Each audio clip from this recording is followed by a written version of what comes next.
Bonjour et bienvenue pour cette nouvelle vidéo sur ma chaîne Je deviens médium. Aujourd'hui j'ai envie de vous parler des vies antérieures.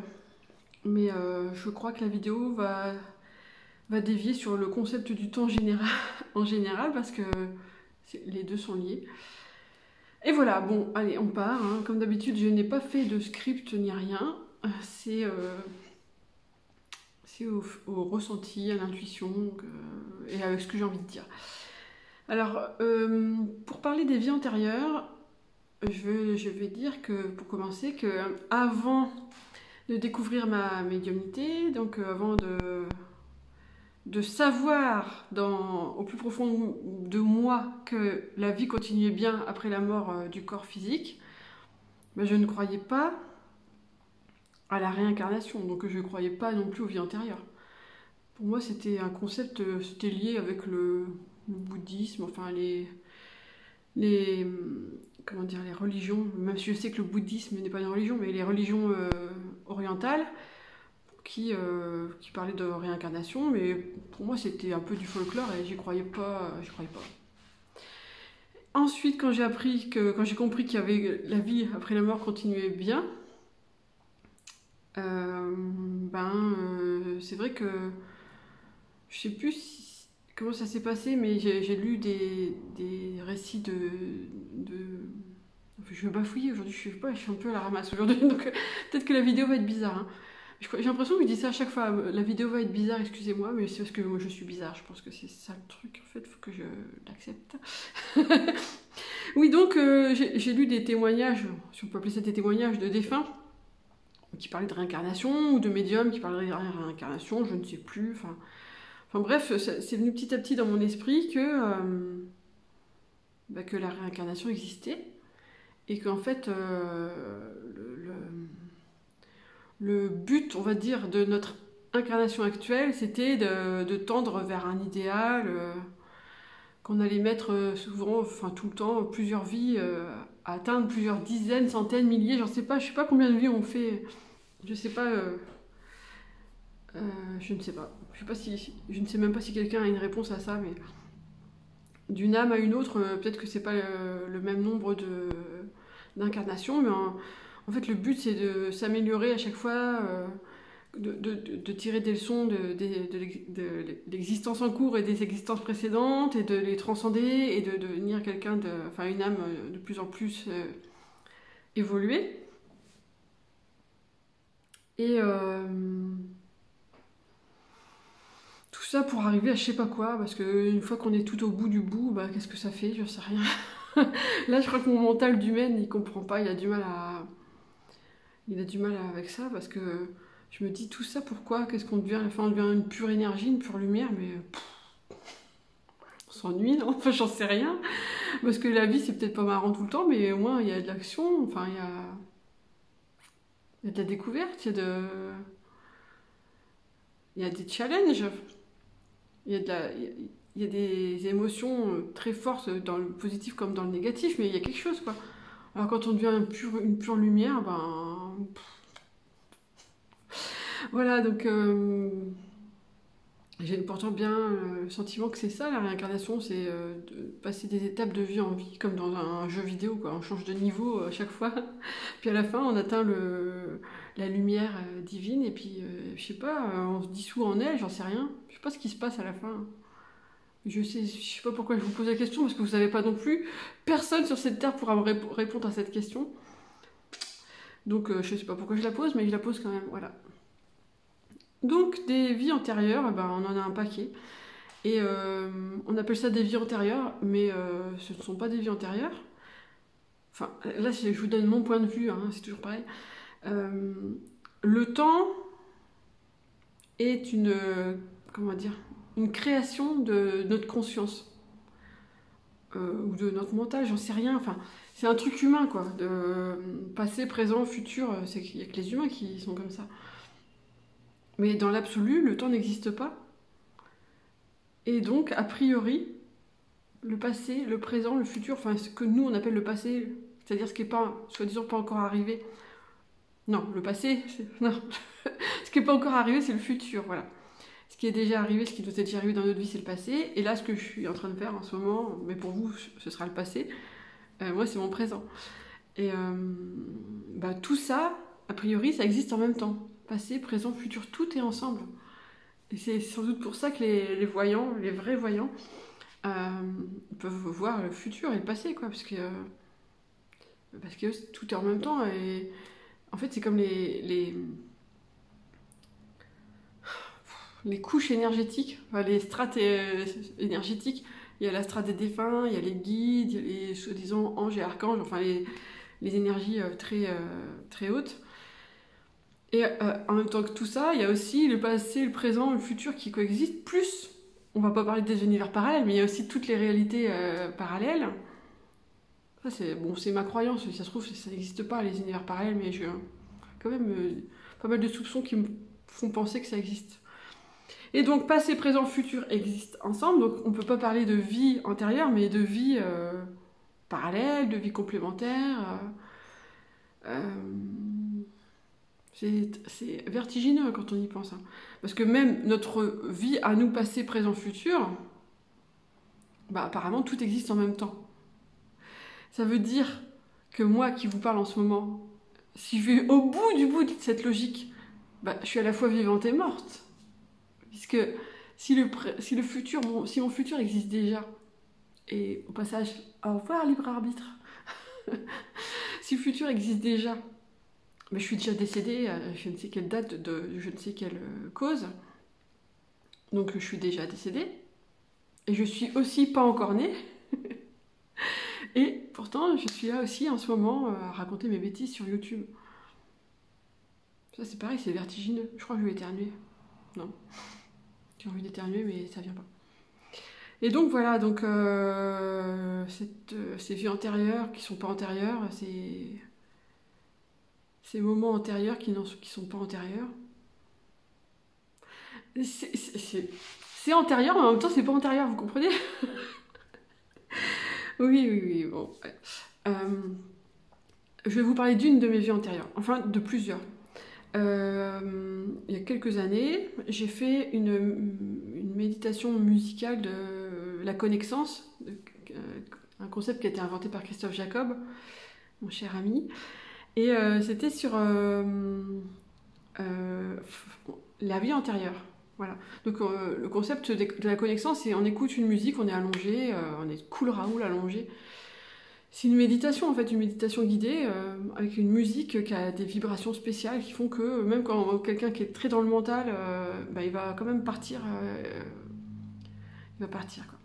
Et donc j'ai fait ça pour la première vie antérieure que j'ai vue. J'étais aubergiste. Enfin, je voyais tellement bien les détails. Je voyais les lattes du plancher avec les trous entre les lattes. Je voyais comment j'étais habillée. J'avais une espèce de jupe ample. Enfin. Je voyais, je sais plus s'il y avait des gens dans la pièce, mais... Et après, je voyais que je sortais avec je crois que c'était un âne, et de chaque côté de l'âne, il y avait des seaux, et puis je voyais au loin un moulin, et j'allais chercher de l'eau. Voilà. Donc je savais pas du tout à quelle époque c'était, ni où. Au début, j'ai cru que c'était à la campagne. Et puis, plus tard, j'ai fait le rapprochement avec Paris et je vous expliquerai pourquoi dans la troisième vie antérieure que je vais aborder. Alors là, on va parler de la deuxième vie antérieure. Donc c'était toujours la connaissance de Christophe, musique vie antérieure. Et là, je me suis retrouvée dans on va dire une maison bourgeoise. On peut pas dire un palais. C'était pas non plus une maison classique. C'était un grand truc, quoi. On va dire entre un château et un palais, quoi. J'étais alors je sais pas si j'étais une bourgeoise ou une noble, et j'étais malheureuse en couple. Mon mari il faisait pas du tout attention à moi, il me méprisait même. Et moi j'écrivais des textes sur des petits carnets et tout ça. J'écrivais. Et un jour il est tombé dessus et il me les a confisqués et il les a enfermés dans le tiroir de son bureau en disant une femme ça n'écrit pas. Et ça, ce souvenir-là, cette vie antérieure-là, elle est remontée, quoi. C'est fou, hein. Et pareil, il y avait des détails impressionnants. Je me rappelle encore de la balustrade en haut de l'escalier. Je voyais les détails des sculptures de la balustrade. Et je vous l'ai déjà dit, moi je suis pas du tout quelqu'un de visuel, je suis nulle en visualisation dans les bouquins quand ça décrit des scènes avec force détail et tout ça, je passe les pages parce que j'arrive pas du tout à visualiser. Et quand je fais des trucs comme ça de connexion médiumnique, de remontée de vie antérieure, etc., là je sais que je suis vraiment... je suis pas en train d'imaginer parce que je vois vraiment des détails hyper précis. Et donc là j'ai vu cette balustrade richement sculptée. Et je me rappelle à peu près encore du décor de la maison et tout, et j'étais malheureuse et j'en voulais à cet homme. Voilà. Et donc j'ai dû traîner ça dans cette vie-ci par rapport à l'écriture.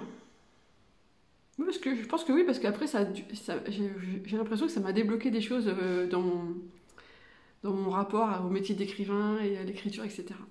Voilà, donc ça c'était la deuxième vie antérieure assez détaillée. Ah, il y en a encore une autre aussi. Je me rappelle qu'au tout début où j'ai découvert ma médiumnité, j'avais contacté une médium pour une vie antérieure. Et elle était remontée, ce qu'elle avait vu, c'est que j'étais dans une sorte de cachot ou je sais pas quoi. Enfin, en gros, j'étais une bonne sœur, une religieuse. Et je visitais une pièce vide. Et dans cette pièce-là, il y avait une amie à moi qui était aussi religieuse. Et elle s'était enfuie. Et en fait, elle s'était enfuie parce que euh, quelques jours ou quelques semaines avant, je sais pas, on était toutes les deux et le couvent avait été envahi par des sauvages, quoi, des soldats ou je sais pas quoi.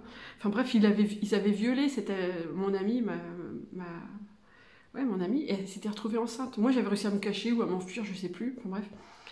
Elle s'était retrouvée enceinte et c'était les gens, les religieuses et tout ça, les gens du couvent disaient que, en gros, que c'était de sa faute. Bah oui, bien sûr, c'est toujours de la faute de la femme, hein, c'est bien connu.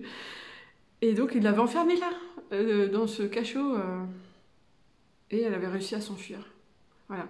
Et donc j'avais jamais su ce qu'elle était devenue. Elle avait réussi à s'enfuir avec son bébé, je ne sais plus si elle avait accouché ou quoi. Enfin. Et voilà, donc ça c'est une des vies antérieures, la première vie antérieure que j'ai connue. Au fur et à mesure que je vous en parle, ouais, ça revient. Il paraît aussi que dans une autre vie antérieure, j'étais en Afrique, dans un village, et que j'étais voyante, une petite fille voyante, et que ça faisait un peu peur aux gens, et que je les avais prévenus qu'ils allaient être attaqués par un autre village, et personne n'a voulu me croire, et tout le monde s'est fait tuer, sauf moi, en gros.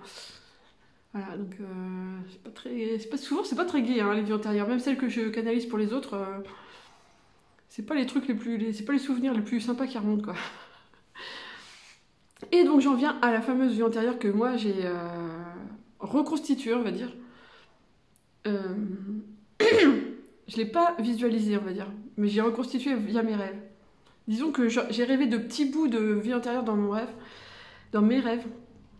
Et ça s'est passé que plusieurs fois, et maintenant ça m'arrive plus, c'est dommage, mais souvent ça m'est arrivé de rêver de Paris, qui est une ville que j'ai toujours adorée alors que je suis pas du tout née à Paris. Moi je suis née en Normandie, mais depuis gamine j'étais fascinée par Paris et j'avais une attirance pour Paris, quoi. Et donc je sais pas, on va dire dans les 5-10 dernières années peut-être, j'ai rêvé de Paris, mais c'était pas le Paris qu'on connaît.